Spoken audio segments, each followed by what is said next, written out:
Assalamualaikum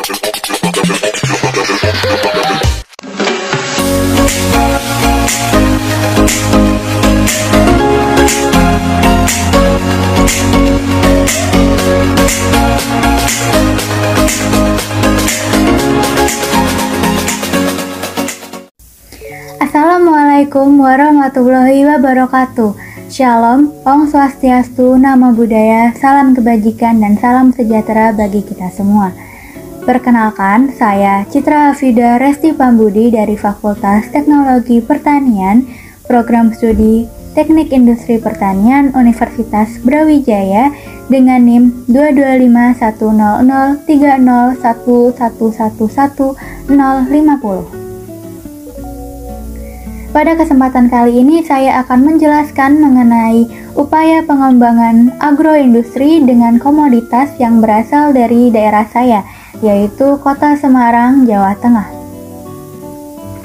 Sedangkan apa sih agroindustri itu? Agroindustri merupakan suatu aktivitas yang memproses bahan nabati atau bahan hewani yang meliputi pengubahan dan pengawetan melalui perlakuan fisik atau kimiawi, penyimpanan, pengemasan, dan distribusi.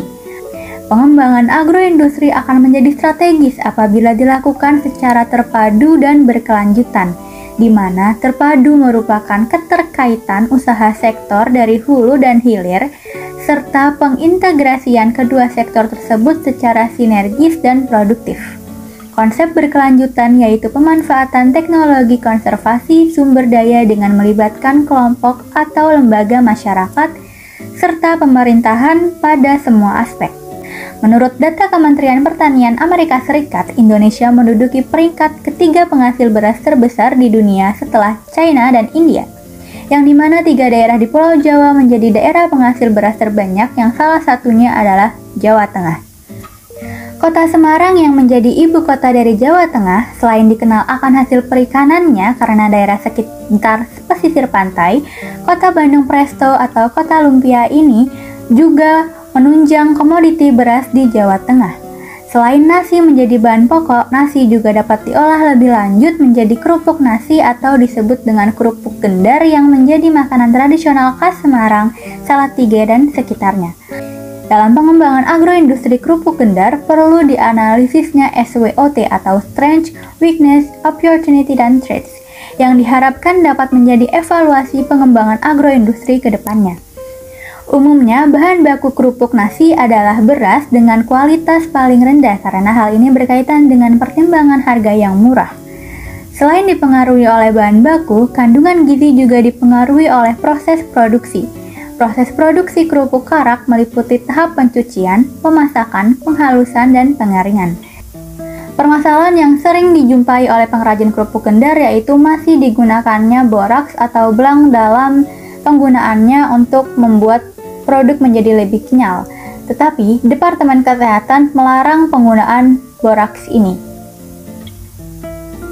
Maka, sebagai alternatif caranya dapat digunakan tepung tapioka yang kemudian ditumbuk halus dan diiris tipis untuk siap dijemur selama beberapa hari. Bahan tambahan yang dianjurkan oleh Badan Pengawas Obat dan Makanan Republik Indonesia sebagai bahan pengganti bleng padat dalam pembuatan kerupuk gendar adalah STPP atau sodium tripolifosfat, karena STPP mampu menambahkan cita rasa, memperbaiki tekstur, mencegah terjadinya ketangikan, dan meningkatkan kualitas produk akhir dengan mengikat zat nutrisi yang terlarut dalam larutan garam seperti protein, vitamin, dan mineral.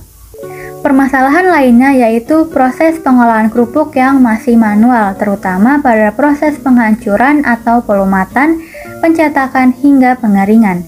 Kendala lainnya adalah pada proses pengeringan yang masih menggunakan tenaga matahari. Kelemahan utama proses pengeringan menggunakan tenaga matahari ini adalah waktu pengeringan yang lama, memerlukan tempat luas, dan biaya operasional untuk tenaga kerja besar. Proses pengeringan dengan tenaga matahari juga tidak higienis karena ditempatkan pada tempat terbuka yang menyebabkan kerupuk akan tercemar virus-virus, bakteri, jamur, maupun debu. Sehingga untuk mengembangkan proses dalam industri kerupuk gendar ini dapat dirancangnya alat pelumat atau penggiling kerupuk karak agar kuantitas dan kualitas produk meningkat.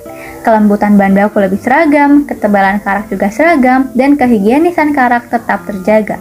Kemudian dalam proses pengeringannya dapat digunakannya teknologi atau mesin juga, seperti mesin cabinet dryer. Selain pengembangan teknologi dan mesin yang dapat dilakukan, bahan baku pembuatan kerupuk kendar juga dapat dikembangkan dengan menambahkan kacang-kacangan, seperti kacang tolo, kacang tanah, kedelai, serta ikan laut untuk memperbaiki gizi yang ada di dalamnya, sehingga kandungan gizi dapat ditingkatkan dan diversifikasi produk juga diperoleh.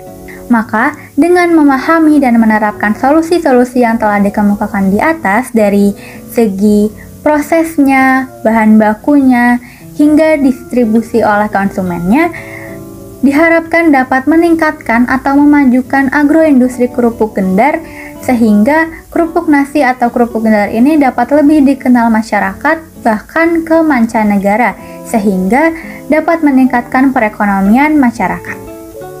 Sekian dari saya tentang topik mengenai upaya memajukan agroindustri dengan komoditas beras yang dapat diolah menjadi kerupuk kendar atau kerupuk nasi di Jawa Tengah. Mohon maaf apabila ada salah kata. Sekian dan terima kasih. Wassalamualaikum warahmatullahi wabarakatuh.